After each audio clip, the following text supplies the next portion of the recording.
For many people, and maybe you, the decision to work just one more year seems like a small one, but it could be one of the biggest choices that you make for your retirement. See, most people focus on the financial benefits of working one more year, the higher savings, Social Security increases, and the investment growth. But there's one crucial factor that often gets ignored, and that's what I want to go over in this video. To illustrate my point, let's take a look at a hypothetical example of a married couple approaching retirement. So let's dive in. Marcus and Sophia are both 67. They're planning to retire in a few months, but they're having second thoughts. Maybe they should work one more year to feel more secure about their retirement. Marcus is a university professor and Sophia works as a hospital administrator. Their finances look really strong. $1.1 million in various tax-deferred investment accounts and a joint investment account, an emergency fund, and their home is paid off and worth $870,000. Marcus will receive $2,840 a month in Social Security at his full retirement, and Sophia will receive $2,910. That's a healthy dual Social Security income stream as a nice baseline. They love to travel and just haven't had the time between their careers and raising 3 kids to do the things they want. That's why they want to say bye-bye to their careers and start living the retirement life they envisioned. Average life expectancy for Americans who make it to age 60 is 82, and they are a generally healthy couple. Marcus and Sophia want a plan to make sure they have enough money to last until age 90. Their goal is to spend $8,000 per month. This includes $6,000 for living expenses, like necessities as well as fun things, and $2,000 a month for traveling. $24,000 a year throughout their entire retirement for travel is a really healthy travel budget. They've also factored in additional out-of-pocket healthcare costs of $4,500 per year on top of Medicare Part B and D for each of them.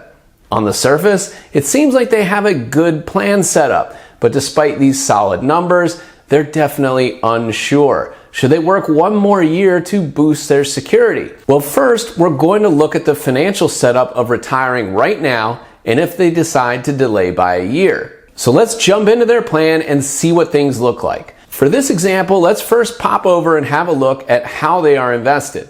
Marcus and Sophia understand that they are in the retirement red zone, where large portfolio declines can have a destructive effect on their planning. So they're sitting in a balanced portfolio of 50-50 stocks and bonds. It's a little bit more conservative than they have historically been, but it's very well diversified between stocks and bonds as well as international exposure. This portfolio on average generates a return of about 6.2%.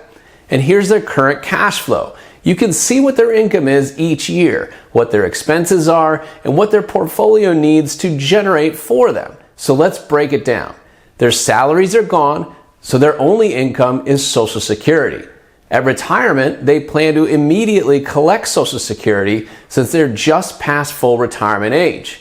Here is their Social Security amount, and it's going to increase slightly over time with inflation. We can look at their healthcare expenses. We can see it for each of them and look at both their Part B and Part D and their out-of-pocket costs. Now as we move back to the summary, you can see that their tax rate is 0 for the first 4 years. This is because they're first withdrawing funds from their joint account and not touching their retirement accounts. But they're also unknowingly creating tax bombs in their retirement accounts. But for now, they're using their joint account for distributions along with their Social Security, which is entirely tax-free for now.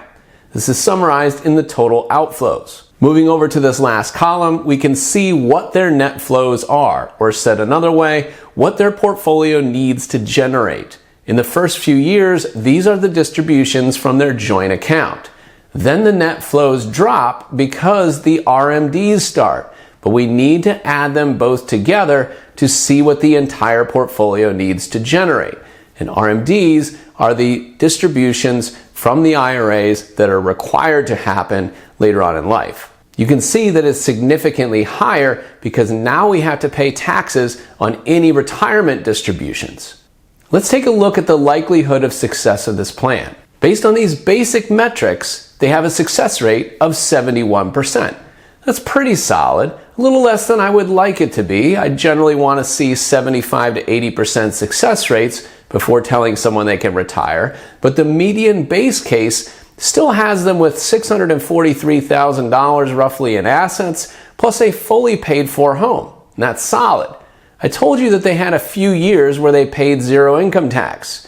We could convert some of the assets in the traditional accounts to Roth IRAs and see what that does to their plan. Well, you can see that while it may potentially result in less total assets, it does increase their success rate by 1%. That's because it provides some flexibility that they currently don't have if future tax rates increase. Now let's see what happens if they delay retirement by working one more year. If they delay retirement to 68, here's what changes. They get one more year of income, which is roughly $200,000. Additional savings contributions to the 401ks. Social Security increases by 8% from the delayed retirement credits, and their portfolio grows without withdrawals for another year.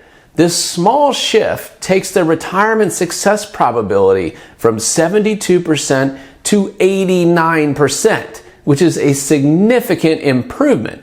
On paper, this makes perfect sense to work another year. That's a big jump. But here's what numbers don't capture. Marcus and Sophia's health isn't ideal and work stress is taking a toll. Marcus has been experiencing increasing back pain from years of standing during lectures, and Sophia finds the administrative pressure of hospital management increasingly exhausting. They've seen friends pass away just before retirement, missing out on their golden years entirely. Their dream is to travel while they still can and play pickleball in different clubs all around the country. Well, this sounds like a good time. They don't want to wait until their health deteriorates. Healthy life expectancy is at the center of their retirement decisions. In the United States, the average person has a healthy life expectancy of just 75.7, according to data from the World Health Organization. This is if they make it to age 60. That means that if Marcus and Sophia push retirement to age 68, on average they would only have about 7.5 years before health issues curb their travel plans. Want to learn more about healthy life expectancy and how to integrate it into your financial planning? Well, check out this video I released on why retiring at 65 could be a huge mistake. I'll provide a link to it down in the notes. So healthy life expectancy is weighing heavily on their decision, but financial calculators and standard retirement planning advice fails to address it.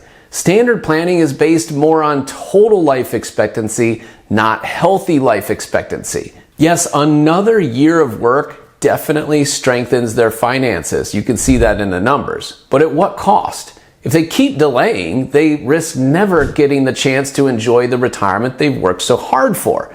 Each year of aging brings potential health limitations that could restrict their travel dreams. Yes, delaying retirement builds even more financial security, but they may not get to physically enjoy the retirement they're trying to build.